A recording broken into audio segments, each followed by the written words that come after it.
Heart attack, పసివాళ్ళకి కూడా heart అటాకే. తల్లిదండ్రులు చేసిన పాపానికి పిల్లలు బలైపోతున్నారు.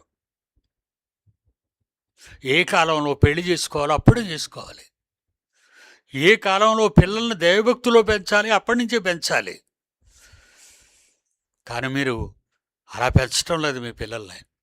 మీ పిల్లల్ని మీ ఇష్టానుసారంగా వాడు చదువులు చదివేయాలి, కోట్లు సంపాదించేయాలి, గొప్పవాడైపోవాలి, ఆ తర్వాత మమ్మల్ని ఇంట్లో నుంచి తగిలేయాలి. మరి అందుకని పిల్లలందరూ తల్లిదండ్రులు బయటకు తగిలేస్తున్నారు, వృద్ధాశ్రమాల్లో జాయిన్ చేసేస్తున్నారు. వినరిక మీ మాట. వాళ్ళని వదిలారా వినరు. అదిగో అలా తాడు కట్టుకొని ఉండాలి ఇంటి ముందు కుక్క పిల్లని కట్టినట్టు. ఇందాక చూశారు కదా, వాస్తవం అది. మీకు నేనేమీ ఇవి చెప్పటం లేదు కథలో. కనుక సాతాను మింగేయడానికి చూస్తున్నాడు మనల్ని.